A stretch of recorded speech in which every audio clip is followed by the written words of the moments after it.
புத்தாண்டு நல்வாழ்த்துக்கள்.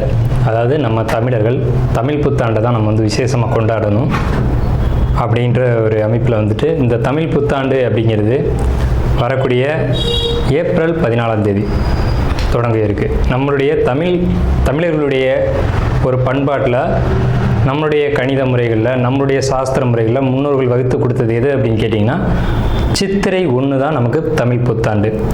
பிறக்க போகிற தமிழ் புத்தாண்டு இந்த சித்திரை 1 அப்படிங்கிறது விஸ்வாசு வருடம். அதாவது 60 வருடங்கள் தமிழருக்கு பிரபவ விவ சுக்ல பிரமோத்துத பிரம்மோத்பத்தி ஆங்கிரச ஸ்ரீமுக பவ யுவ தாது ஈஸ்வர வெகுதானியா அப்படின்ட்டு 60 வருடங்கள் தமிழ் வருடங்கள் கொடுக்கப்பட்டிருக்கு. அதில் 39வது வருடமானது விஸ்வாசு வருடம். இந்த வருடத்தை நோக்கி தான் நம்ம அடியெடுத்து வைக்கிறோம். நம்ம தமிழர்களுடைய கலாச்சாரப்படி பல்வேறு மதங்களும் பல்வேறு இனங்களும் பல்வேறு கலாச்சாரங்களும் இருந்தாலும் இந்த உலகத்தினுடைய ஆதி கர்த்தா, ஜோதிட சாஸ்திரத்தினுடைய ஆதி கர்த்தா அப்படிங்கிறவங்க தமிழர்கள் தான். அப்படிங்கிறதுல எல்லளவு கூட மாற்றம் இல்லை அப்படிங்கிறத நீங்கள் நல்லா புரிஞ்சுக்கணும். இந்த உலகத்துக்கு சாஸ்திரத்தையும் நாள்காட்டியும் வான சாஸ்திரத்தையும் தொகுத்து கொடுத்தவங்க யாருன்னு கேட்டால் நம்ம தமிழர்கள். நம்ம தமிழ் புத்தாண்டை நம்ம மற்றவங்களுக்கு கொடுத்துட்டு மற்றவங்களுடைய கேலண்டர் எடுத்து நம்ம பயன்படுத்திக்கிட்டோம். இது மிகப்பெரிய ஒரு தவறு. இந்த இடத்துல நம்மளுடைய தமிழ் புத்தாண்டை நம்ம பின்பற்றணும்னு சொல்லி ஒரு வேண்டுகோளை நம்ம வச்சுட்டு இந்த தமிழ் புத்தாண்டு எப்படி இருக்குது அப்படிங்கிற அமைப்பையும் தமிழ் புத்தாண்டு என்ன, தமிழ் புத்தாண்டுடைய சிறப்புகளையும் நம்ம வந்து பேசுவோம். நாள் என் செய்யும் வினைதான் என் செய்யும் என்னை நாடி வந்த கோள் என் செய்யும் கொடுங்கூற்று என் செய்யும் கூரேசர் இருந்தாலும் சிலம்பும் சதங்கையும் தண்டையும் சண்முன் தோளும் கடம்பும் என் கண்முன் வந்து தோன்றினேன். அதாவது நம்மளுடைய தமிழ் கடவுள் அப்படிங்கிறவர் முருகன் தாங்க. அகத்தியருக்கு தமிழை கற்றுக் கொடுத்தவர் யாருன்னு கேட்டிங்கன்னா முருகன் தாங்க. முருகன் தான் தமிழ் கடவுள். அதாவது அவருடைய பிறப்பு வேணால் நம்ம வந்து சிவன் பார்வதி அப்படி இப்படின்னு நம்ம சொல்லலாம்.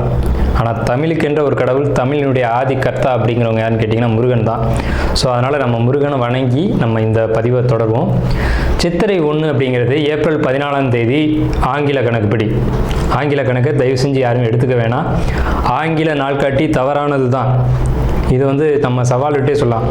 ஒரு 15 நாட்கள் ஆங்கில நாட்காட்டியில் காணாமல் போய் அதை தேடி கண்டுபிடிச்சி அதுக்காக நாட்களை திருத்தின ஒரு வரலாறு நம்ம வரலாறு இருக்குது. நல்லா தெரிஞ்சுக்கோங்க. இன்னையிலேருந்து இன்னும் நூற்றுக்கணக்கான வருடங்களுக்கு கிரகணத்தை ஆதி காலத்திலே குறித்து வச்சுருக்காங்க நம்ம முன்னோர்கள். ஸோ அப்படிப்பட்ட நம்மளுடைய தமிழ் வருடப்பிறப்பான விஸ்வாச வருடப்பிறப்பு எப்படி நடக்குது அப்படின்னு பார்த்தீங்கன்னா, திங்கட்கிழமை அன்னைக்கு பிரதமை திதியில் சுவாதி நட்சத்திரத்தில் வஜ்ரம் நாமயோகத்தில் கௌளவ கரணத்தில் பிறக்க இருக்குது. இந்த சித்திரை 1 தாங்க கேரளாவில் ஐயப்பனுக்கு நடை திறப்பு முதல்ல நடக்கக்கூடிய நாள் அப்படின்னா சித்திரை விசு அப்படின்னு சொல்லுவாங்க. விசு அப்படின்னா சமப்படுத்துதல் அப்படின்னு பேர். சித்திரை விசு அப்படிங்கிறத கேரளாவில் விசேஷமாக கொண்டாடுறாங்க. ஏன்னா நம்மகிட்டேருந்து பிழிஞ்சு போன ஒரு மொழி வந்து மலையாளம் அப்படிங்கிறது. சரி, விஸ்வாசு வருடத்துக்கு நம்ம முன்னோர்கள் என்ன விளக்கம் கொடுத்துருக்காங்க அப்படின்னா, விஸ்வாசு அப்படின்ற சொல் வந்துட்டு நேர்மை, நீதி, செல்வம் அப்படின்னு உயர்ந்த ஒரு அர்த்தத்தை வச்சுருக்காங்க. நம்முடைய தமிழ் மொழிக்கு நம்ம தமிழ்லேயே அர்த்தங்கள் தேட வேண்டிய ஒரு காலகட்டம் வந்தாச்சு. சரி, இந்த விஸ்வாசு வருடம் அப்படிங்கிறது நேர்மை, நீதி, செல்வம் அப்படிங்கிற ஒரு அர்த்தத்தில் வருது இந்த சொல் அப்படிங்கிறது. இந்த விஸ்வாசு வருடத்துக்கு உண்டான பலன்களாக நம்ம முன்னோர்கள் என்ன சொல்லியிருக்காங்க அப்படின்னு பார்த்தீங்கன்னா, விஸ்வாசு வருடம் தன்னில் வேளாண்மை ஏறும், பசுமாடும் மாடும் பழிக்கும், சிசு நாசம், மறையோர்கள் வாழ்வார்கள், மாதவங்கள் மீறுமே, மற்றுலகில் உண்டு மலை அப்படின்னு சொல்லியிருக்காங்க. மற்றுலகில் உண்டு மலை அப்படின்னு முடிக்கிறாங்க.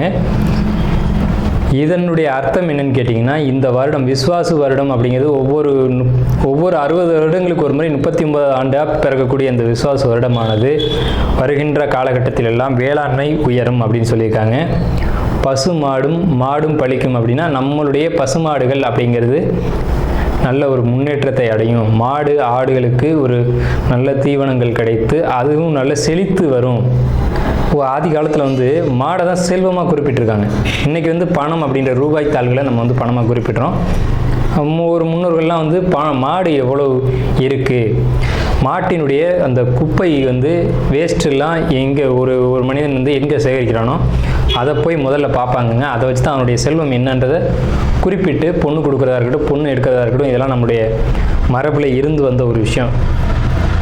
ஸோ அப்போ இத்தனை மாடுகள் இருந்தால் தான் அவன் செல்வந்தன் அப்படின்ற ஒரு கான்செப்ட் வந்து முன்னோர்கள் நமக்கு காமிச்சிருக்காங்க. அப்படிப்பட்ட பசுமாடுகள் மாடும் பழிக்கும் அப்படின்ற ஒரு வார்த்தையை வந்து அங்கே குறிப்பிட்டிருக்காங்க. சிசு நாசம் அப்படின்ற வார்த்தையை சொல்கிறாங்க.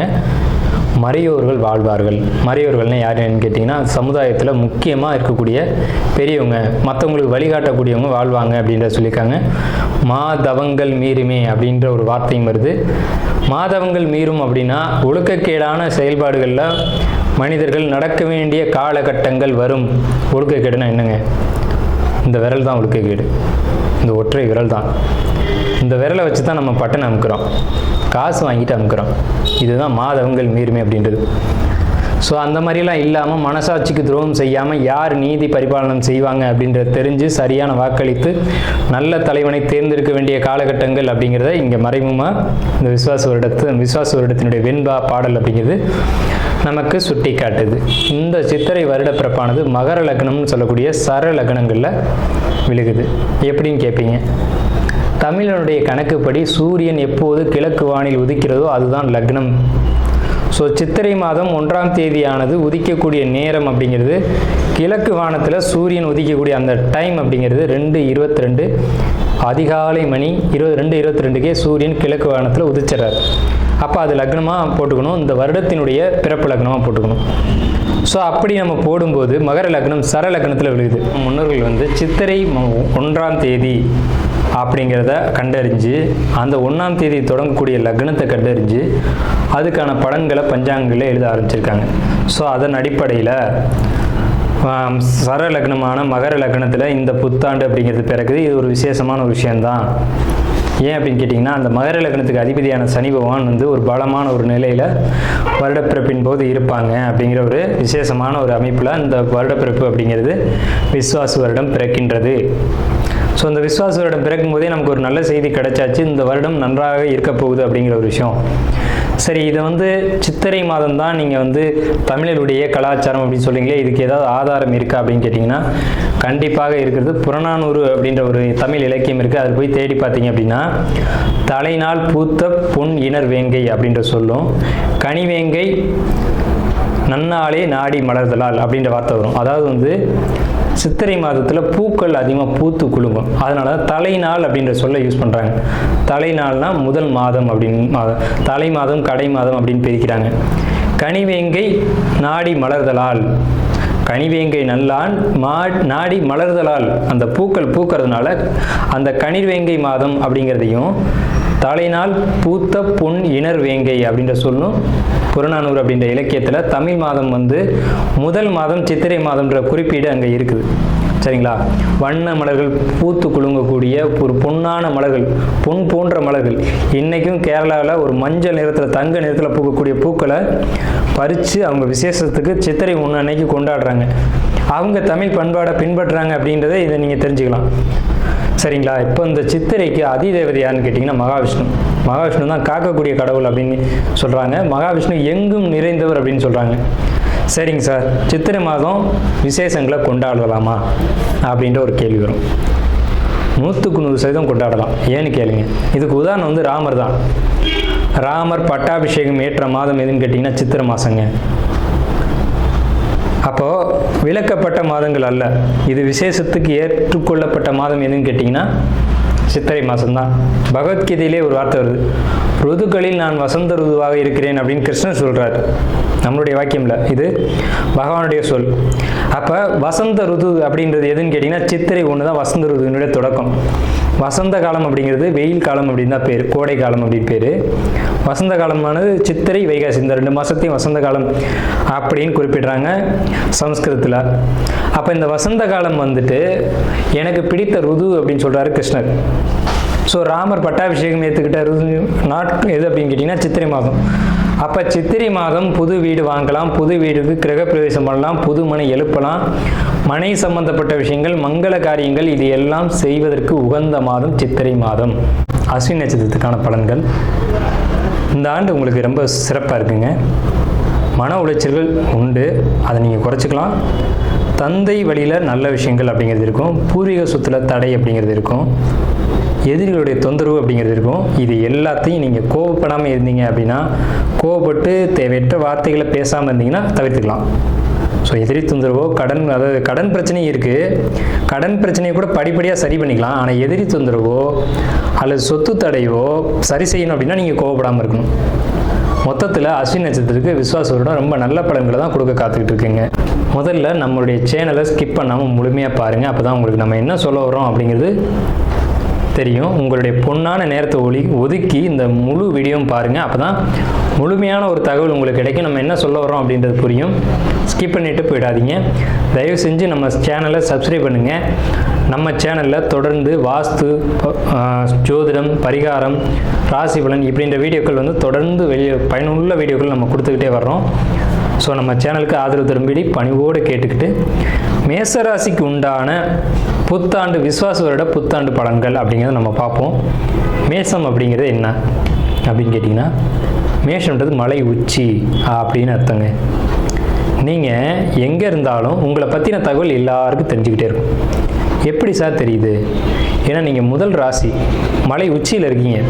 அதனால் உங்களை பற்றின விஷயங்கள், நீங்கள் நல்லது செய்கிறீங்க கெட்டது செய்கிறீங்க அப்படின்றது இந்த சமுதாயத்தில் கண்ணாடி மாதிரி பிரதிபலித்து போயிட்டே இருக்கும். உங்களுக்கு என்னெல்லாம் நடக்குது, நீங்கள் யாரெல்லாம் சந்திச்சிங்க, நீங்கள் என்னெல்லாம் பேசுனீங்க அப்படிங்கிறது மற்றவர்களுக்கு தெரிஞ்சுக்கிட்டே இருக்கும். இதனால் நான் கேட்குற ஒரு சின்ன வேண்டுகோள் என்ன அப்படின்னா, நம்ம சமுதாயத்துக்கு ஒரு வந்து ஒரு முக்கியமான இடத்துல இருக்கும், வழிகாட்டியாக இருக்கும், அல்லது முக்கியமான ஒரு நபராக இருக்கும். அப்படின்ற பட்சத்தில் சுய ஒழுக்கங்களை தயவு செஞ்சு மேசராசிக்காரங்க கடைபிடிங்க. நம்ம தானே செய்கிறோம், வெளியில் எப்படி தெரியும்னு நினைக்காதீங்க. எல்லாருக்கும் எல்லா விஷயங்களும் அப்டேட் ஆயிரும் உங்களை பற்றி. ஏன்னா உங்கள் ராசி எப்படி எப்போவுமே தலையில் ஏதாவது ஒரு விஷயம் வந்து நீங்கள் அணிஞ்சிக்கிட்டே இருக்கணும்னு ஆசைப்படுங்க. உண்மையா இல்லையா? மேஷம் எல்லாருக்குமே இருக்கும். தலையில் வந்து ஒரு துண்டு கட்டிக்கிறதா இருக்கட்டும், தலைக்கு மேலே ஒரு டர்பன் அணிஞ்சிக்கிறதா இருக்கட்டும், இந்த மாதிரியான ஆசைகள் யாருக்கு இருக்குன்னா இந்த மேசராசிக்காரங்களுக்கு தான் இருக்கும். தலைப்பகுதி தலைமை பதவியில் நீங்கள் இருப்பீங்க, தலைமைக்கான ஒரு நபர் நீங்கள். அப்போ அந்தளவுக்கு சுய ஒழுக்கத்தை கண்டிப்பாக கடைபிடிச்சே ஆகணும். உங்களுக்கு கோபம் அதிகமாக வரும், கோபத்தை கட்டுப்படுத்தணும். ஏன்னா மற்றவங்களுக்கு நல்லது செய்யணும், வழிகாட்டியாக இருக்கணும் அப்படின்ற எண்ணங்கள் உங்களுக்கு அடிக்கடி தோன்றிக்கிட்டே இருக்கும். அந்த மாதிரி தான் நடந்துக்குவீங்க. அதனால தான் அந்த மாதிரி விஷயங்கள்லாம் நடக்குது. ஸோ நீங்கள் பிறருக்கு உதவக்கூடிய நபர்கள் மேஷம் அப்படிங்கிறத மாற்றுக்கிறதுக்கு இடம் இல்லை. சரிங்க சார், இப்போது எங்களை பற்றி சொல்லிட்டீங்க, எங்களுக்கு என்ன நடக்கும் அப்படிங்கிறத சொல்லுங்கள் அப்படின்னு கேட்டிங்க அப்படின்னா, மேச ராசிக்கு இந்த ஆண்டு எப்படி இருக்கும்? நல்லா இருக்கும் சார். 7 சனி வருதுன்னு சொல்கிறாங்க, விரயச்சனின்னு சொல்கிறாங்க. நீங்கள் நல்லா இருக்கும்னு ஒரு வார்த்தையில் சொல்கிறீங்களே சார் அப்படின்னா, கண்டிப்பாக நல்லாயிருக்கும் சார், கண்டிப்பாக நல்லாயிருக்கும். எப்படி அப்படின்றது தான் இப்போ நம்ம பேச போகிறோம். மேசராசிக்கு விரயச்சனிங்கிறத நான் மறுக்கலை, நான் ஏற்றுக்கிறேன். 7 சனிங்கிறதையும் நான் மறுக்கலை, ஏற்றுக்கிறேன். எந்த வகையில் விரயம், எந்த வகையில் ஏற்றம் அப்படிங்கிறத நம்ம பேசுவோமா? விவாதத்துக்குள்ளே போவோம். 12ஆம் வீட்டுக்கு வந்திருக்க சனிக்கு பேர் விரயச்சனி தான், 7 சனி தான். சந்திரனுக்கு 12 வந்திருக்கு. பாரப்பா 12 ஜென்மம் 2 பாங்கான முடவன் சஞ்சார நாளில் சீரப்பா சிறநோயும் அம்மை பெய்து சிவசிவா ஜலபயமும் பொருளும் சேதம். கூரப்பா குடியோடி போகச் செய்வான், கொற்றவனை குடும்பத்தில் களவு போகும், வீரப்பா வெகுவேற்கு கொடியோனாகி விளங்குவான் புவிதனிலே விளம்பக்கேலே அப்படின்னு எங்களுடைய குருநாதர் புலிப்பாணி ஐயா சொல்லியிருக்காரு. அவரை மீறி நம்ம ஒன்றும் சொல்லிட முடியாது. அவர் ஒன்றும் தெரியாத ஆள் கிடையாது. சரி, எப்படி சார் பாசிட்டிவ்னு சொல்கிறீங்க அப்படின்னா, உங்களுடைய ராசிக்கு 7, 9, 11 இந்த இடங்கள் சுபமான இடங்கள். எல்லா ராசிக்கும் எல்லாருக்குமே அது சுபமான இடங்கள். அந்த இடத்த குரு பார்வை செய்கிறார்.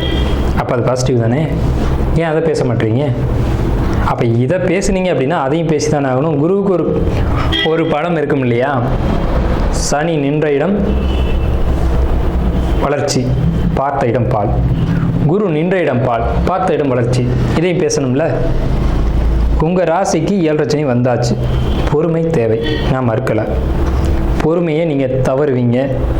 பொறுமை தவறும்படியான சம்பவங்கள் உங்களுக்கு நடக்கும். ஆனால் பொறுமை தவறிடாதீங்க. ஏன்னா டக்குன்னு ஷார்ட் டெம்பர் சார், நான் கோவமாக பேசிடுவேன் சார் அப்படின்னு அதை ஒரு கௌரவமாக பேசிக்கிறவங்க யாருன்னா மேசராசிக்காரங்களான்னு நீங்கள் தான். ஷார்ட் டெம்பர்னு அதுக்கு பேர். ஷார்ட் டெம்பருங்கிறதே நீங்கள் ஒரு கௌரவமாக பேசிக்கிங்க. வேணாம் சார், இந்த காலகட்டத்தில் பொறுமையை கடைப்பிடிங்க சார். அதை சொல்லிக் கொடுக்க தான் சார் சனி வர்றாரு. சனி 3ஆம் பார்வை உங்கள் ராசிக்கு 2ஆம் இடத்தை பார்க்குறாரு சார். வாக்குஸ்தானத்தில் பார்வை செய்கிறார். அப்போ என்ன செய்வார்? கோபத்தில் வார்த்தைகளை சிதற வச்சிருவார். நீங்கள் பேசுகிற விஷயங்கள் எல்லாமே தவறாயிடும். அப்படின்னா பேச்சை கட்டுப்படுத்தணும் அப்படின்ற அர்த்தம். பேச்சின் மூலமாகத்தான் உங்களுக்கு வில்லங்கங்கள் பிரச்சனைகள் வர காத்துக்கிட்டு இருக்கு. பேச்சை குறைத்து கொண்டு மூச்சை கவனிங்க. மூச்சு கவனிச்சிங்கன்னா பேச்சு குறைஞ்சிரும். இதுதான் உண்மை. சுவாசம் ரொம்ப அடிப்படை ஒரு மனிதனுக்கு. பேச்சும் மூச்சும் நேர் எதிரெதிராக இருக்கும். மூச்சு குறையும் போது பேச்சு அதிகமாகும், பேச்சுக்கு அதிகமாகும் போது மூச்சு குறையும். நல்லா கவனிச்சு பாருங்கள். பேசுகிறத குறைங்க சார். பேசுறதை குறைச்சிங்கனாவே உள்ளுக்குள்ளே யார் என்ன ஏது எப்படி அப்படிங்கிற விஷயங்கள் புலப்பட ஆரம்பிச்சிடும். ஸோ மூச்சு பயிற்சி தேவைன்னு சொல்கிறேன் சார். மேசராசிக்கு கண்டிப்பாக மூச்சு பயிற்சி செய்யுங்க. காலையில் விடிய காலையில் ஒரு 4 மணி 4:30 மணிக்கு எழுந்து பிராணாயாமம் பண்ணுங்க. கண்டிப்பாக உங்களுக்கு இந்த 7:30 சனி பாதிக்காது. சவால் விட்டே சொல்கிறேன், தப்பு இல்லை. நம்ம கடைபிடிக்க சொல்லி அவங்க பயன்படுத்தி வெற்றி அடைஞ்ச விஷயங்களை மட்டும்தான் நம்ம சொல்லுவோம். உங்கள் ராசிக்கு 7ஆம் இடத்தை பார்வை செய்யக்கூடிய குரு உங்கள் கணவன் மனைவி உறவுகளுக்குள்ள ஒரு நல்ல அந்யோன்யம். சார் நான் வந்து கோபக்காரன் சார். ஆமாம், நீங்கள் கோபப்பட்டாலும் உங்கள் மனைவி உங்கள்கிட்ட அனுசரித்து போவாங்க சார். இந்த காலகட்டத்தில் எப்போ இந்த புத்தாண்டில் மட்டும், அடுத்த வருட படங்களை நம்ம அடுத்த வருஷம் பேசிக்குவோம்.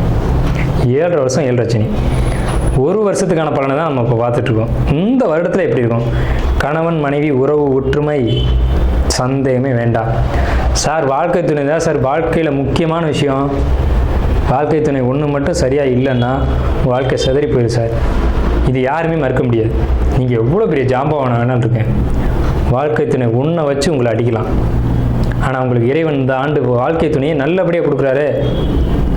எதிரியாக இருந்தவங்க கூட ஒற்றுமையாக மாறிடுவாங்களே, அதுக்கு மேலே என்ன வேணும்? 2வது விஷயம், உங்களுடைய 9ஆம் இடத்தை குரு பார்வை செய்கிறார் சார். 9ன்றதே பாக்கியஸ்தானம்னு பேர் சார். பாக்கியம், எல்லா பாக்கியங்களையும் அனுபவிக்கக்கூடிய காலகட்டம் இந்த விஸ்வாச வருடம் தான் சார். உங்கள் ஜாதகத்தில் என்ன யோகம் என்ன பாக்கியம் சொல்லியிருக்கு அதில் இருக்கட்டும். பாக்கியம் சொல்லியிருக்கு. ஆமாம் சார், அமல யோகம் இருக்குது, விமல யோகம் இருக்குது, சச யோகம் இருக்குது, சகட யோகம் இருக்குது, விபரீதராஜ யோகம், எல்லா யோகம் இருக்குல்ல. அந்த யோகம் செயல்படணும்ல. செயல்படக்கூடிய காலகட்டம் விஸ்வாச வருடம் தானே. 9ஆம் இடத்தை குரு பார்க்கக்கூடிய காலகட்டம் தானே. அந்த யோகம் உங்களை தேடி வரும். தகப்பனார் சொத்து உங்களை தேடி வரும். தந்தையோட அனுகூலம், தந்தையுடைய ஒற்றுமை, தந்தை உங்களை புரிஞ்சுக்கிறது, இது எல்லாமே இந்த விஸ்வாச வருடத்தில் நடக்குது சார். டவுட்டே வேணாம். அதே சமயத்தில் நீங்களும் பொறுமையாக அதை கடைபிடிக்கணும்.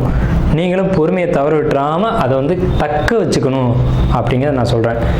ஏன்னா இந்த சனிபகவானுடைய பார்வை உங்களுக்கு 9ஆம் இடத்தை அவரும் சேர்ந்து பார்ப்பார். அப்படின்றப்போ இதெல்லாம் புரிஞ்சுக்கிட்டு நீங்களும் மற்றவங்களுக்கு அனுசரித்து செல்ல வேண்டும் அப்படிங்கிற ஒரு ஸ்ட்ராங்கான விஷயம் இருக்குது.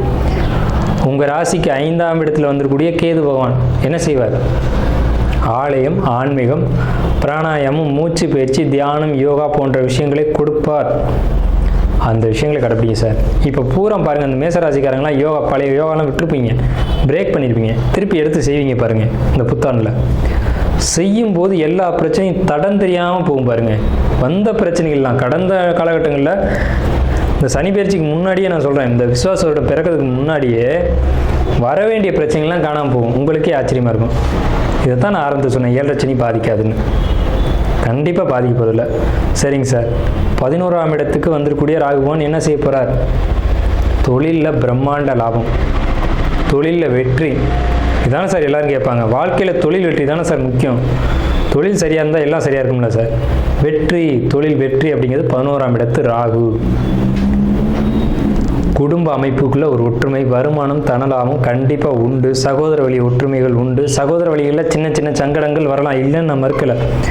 சகோதரனால தான் பிரச்சனை வருங்கிறத நான் ஆழமாக சொல்கிறேன். சகோதரனை விட்டு விலகிருங்கன்றதை நான் சொல்கிறேன். தாய் வழி உறவில் கொஞ்சம் சிக்கல் நெருடல்கள் வரும். அம்மாவுக்கு உடல் ரீதியான தொந்தரவுகள் வரலாம், வராதுன்னு நான் சொல்லலை. அதே சமயத்தில் உங்களுக்கு ஆன்மீக பயணங்கள், ஆன்மீக பாதைகள் தேவை. குழந்தை வழி அனுகூலம், குழந்தைகள் வெளிநாடு வெளியூர் போய் படிக்கக்கூடிய யோகம் உண்டு. எதிரிகளால் தொந்தரவுகள் உண்டு. எதிரிகளால் ஏற்பட்ட தொந்தரவுகள் நிவர்த்தியாகக்கூடிய காலகட்டமும் இதுவே. அதை சரியாக பயன்படுத்திக்கோங்க. சரிங்களா? கணமுள்ள நவமாறு தனலாபம் 3 கதிர்மைந்தன் தானிருக்க விதி தீர்க்கம். கணமுள்ள தனமாறு லாபம் 3 கதிர்மைந்தன் தானிருக்க விதி தீர்க்கம். தனலாபம் பிதிர்தோஷம் சத்ருபங்கன். தரணிதனின் பேர் விளங்கும் அரசன் லாபம் அப்படிங்கிறாங்க. அப்போ இந்த காலகட்டத்தில் சனி பயிற்சியானது உங்களுக்கு தனலாபத்தையும், ஒரு பிதிர்தோஷம் இருந்தாலும் சத்ருபங்கம், எதிரியை ஜெயிக்கக்கூடிய காலகட்டம்னு சொல்லிட்டாங்க. ஸோ இந்த காலகட்டம் நீங்கள் எதிரியை ஜெயிக்கக்கூடிய காலகட்டம். 7 சனியில் நீங்கள் தான் கவனமாக இருக்கணும். எதிரிகளுக்கு இடம் கொடுத்து விடக்கூடாது. அப்போ நீங்கள் கோவப்பட்டால் மட்டும்தான் சார் பிரச்சனை, வேறு எங்கேயுமே தொந்தரவு இல்லை சார். பாசிட்டிவான பலன்கள் 70% இருக்குது சார். கண்டிப்பான முறையில் பாகிஸ்தான் நல்லா இருக்குது, தந்தை வழி அனுகூலம் நல்லா இருக்குது, தொழில் நல்லா இருக்குது, தொழில் லாபம் பிரம்மாண்டமாக இருக்குது, தொழில் நஷ்டம் குறைவாக தான் இருக்குது. தொழில் நஷ்டம் அப்படிங்கிறது இந்த ஆண்டு விசுவாச இடத்துல மேசராசிக்கு இல்லை. தொழில் இடமாற்றம், தொழில் மாற்றம் இது நிச்சயமாக இருக்குது சார். தொழிலை ஒரு இடத்துல பண்ணுறீங்க சார், இடம் மாற்றினா கொஞ்சம் பணம் கைப்பிடிக்குமே சார். ஆமாம், ஆனால் அது நீடித்த ஒரு வளர்ச்சிக்கு போகுமே, அதையும் பேச மாட்டீங்க. விரயச்சனிக்கு விரயம் செய்யணும், சுப விரயம் செய்யணும். தொழிலை மாற்றுங்க, தொழிலை மாற்றுங்கன்னு சொல்ல, தொழிலை இடம் மாற்றுங்கன்னு சொல்கிறோம். தொழில் ஒரு இடத்துல பண்ணியிருக்கீங்க சார், அது சரியாக இல்லை, அந்த இடம் வந்து ஒரு வசதியாக இல்லை. இன்னொரு இடம் வசதியாக வருது சார், ஆனால் கொஞ்சம் கன்வீனியன்ட் இருக்குது, ஆனால் அதனால விரயங்கள் வருது அப்படின்னா அந்த விரயம் சுப விரயம் தானே சார். எனக்கு பையன் இருக்கான் சார், எதுவுமே காது குத்தில் விசேஷம் வைக்கல, வைங்க, நல்லா இருக்கும்ல. எல்லா உறவுகளும் ஒன்று சேருவீங்கல்ல, அந்த காரியத்தை செய்யுங்க சார். எனக்கு பொண்ணு இருக்கா, பொண்ணுக்கு ஒரு விசேஷம் வைங்க, பொண்ணை கேட்பாங்கல்ல, பொண்ணை கொடுக்கலாம்ல, பொண்ணுக்கு திருமண தடைன்றது அங்கே உடையதில்லை. இந்த மாதிரியான சுப விரயங்களை இந்த ஆண்டு மேசராசி எடுத்து செய்யுங்க.